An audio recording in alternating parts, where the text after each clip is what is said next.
Chapter 3. The moment the anthem ends, we are taken into custody. I don't mean we're handcuffed or anything, but a group of peacekeepers marches us through the front door of the Justice Building. Maybe tributes have tried to escape in the past. I've never seen that happen, though. Once inside, I'm conducted to a room and left alone. It's the richest place I've ever been, with thick, deep carpets and a velvet couch and chairs. I know velvet because my mother has a dress and a collar made of the stuff. When I sit on the couch, I can't help running my fingers over the fabric repeatedly. It helps to calm me as I try to prepare for the next hour. The time allotted for the tributes to say goodbye to their loved ones. I can't afford to get upset, to leave this room with puffy eyes and a red nose. Crying is not an option. There will be more cameras at the train station. My sister and my mother come first. I reach out to Prim and she climbs on my lap, her arms around my neck, head on my shoulder, just like she did when she was a toddler. My mother sits behind me and wraps her arms around us. For a few minutes, we say nothing. Then I start telling them all the things they must remember to do, now that I will not be there to do them for them. Prim is not to take any tesserae. They can get by, if they're careful, on selling Prim's goat milk and cheese and the small apothecary business my mother now runs for the people in the scene. Gail will get her the herbs. She doesn't grow herself, but she must be very careful to describe them because he's not as familiar with them as I am. He'll also bring them gain. He and I made a pact about this a year or so ago, and will probably not ask for compensation, but they should thank him with some kind of trade like milk or medicine. I don't bother suggesting Prim learn to hunt. I tried to teach her a couple of times and it was disastrous. The woods terrified her, and whenever I shot something she'd get teary and talk about how we might be able to heal it if we got home soon enough. But she makes out well with her goats, so I concentrate on that. When I am done with instructions about fuel and trading and staying in school, I turn to my mother and grip her arm hard. Listen to me. Are you listening to me? She nods, alarmed by my intensity. She must know what's coming. You can't leave again, I say. My mother's eyes find the floor. I know. I won't. I couldn't help what? Well, you have to help it this time. You can't clock out and leave Prim on her own. There's no me now to keep you both alive. It doesn't matter what happens. Whatever you see on the screen, you have to promise me you'll fight through it.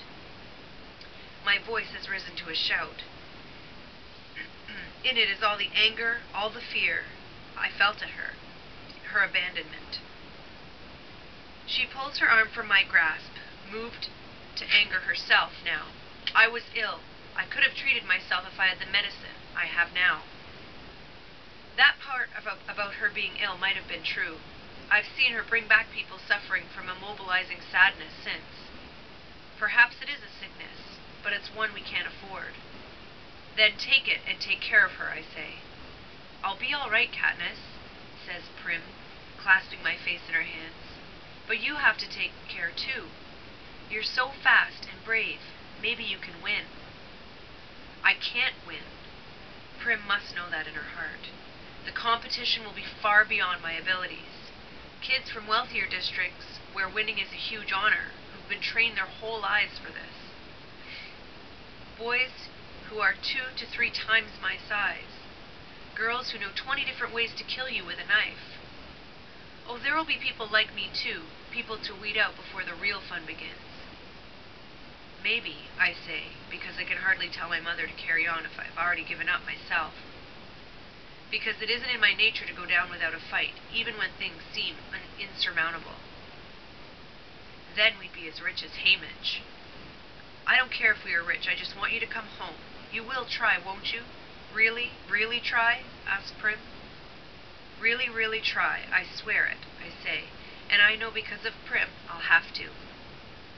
And then the peacekeeper is at the door signaling our time is up, and we're all hugging one another so hard it hurts. And all I'm saying is, I love you both. And they're saying it back, and then the peacekeeper orders them out and closes the door. I bury my head in one of the velvet pillows, as if this can block the whole thing out. Someone else enters the room, and when I look up, I'm surprised to see it's the baker, Peeta Malark's father.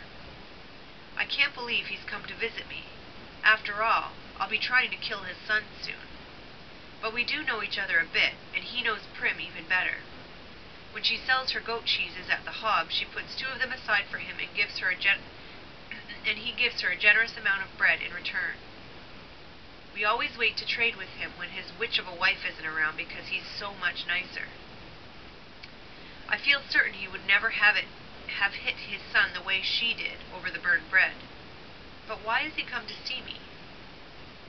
The baker sits awkwardly on the edge of one of the plush chairs. He's a big, broad-shouldered man with burn scars from years at the ovens. He must have just said goodbye to his son. He pulls a white paper package from his jacket pocket and holds it out to me. I open it and find cookies. These are a luxury we can never afford. Thank you, I say.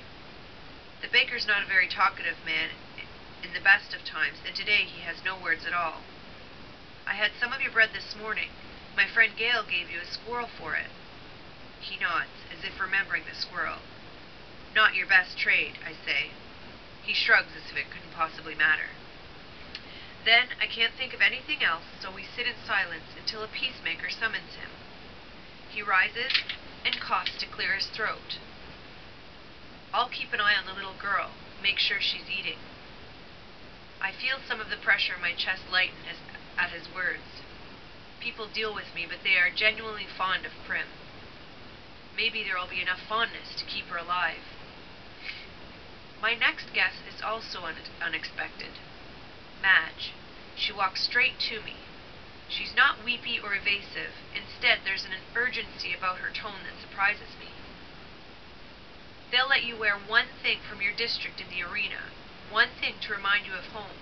Will you wear this?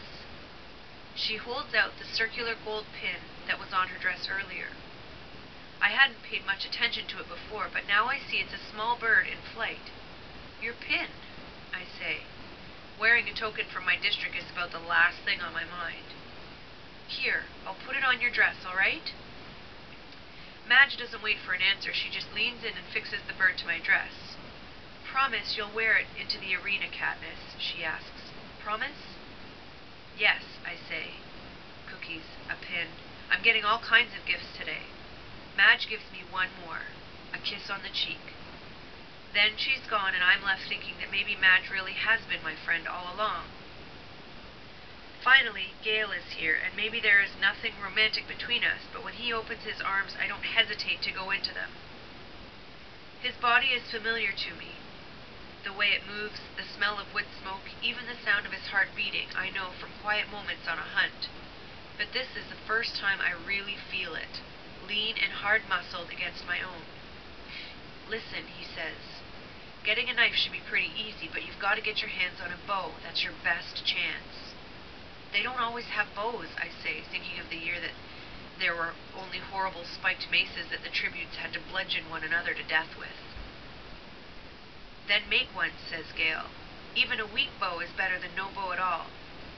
I have tried copying my father's bow with poor results. It's not that easy. He had to scrap his own work sometimes.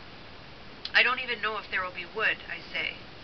Another year they tossed everybody into a landscape of nothing, but boulders and sand and scruffy bushes. I particularly hated that year. Many contestants were bitten by venomous snakes, or went insane from thirst. There's almost always some wood, says Gale. Since that year half of them died of the cold. Not much entertainment in that. It was true. We spent one Hunger Games watching the players freeze to death at night. You could hardly see them because they were just huddled in balls and had no wood for fires or torches or anything. It was considered very anticlimactic in the capital, all those quiet, bloodless deaths. Since then, there's usually been wood to make fires.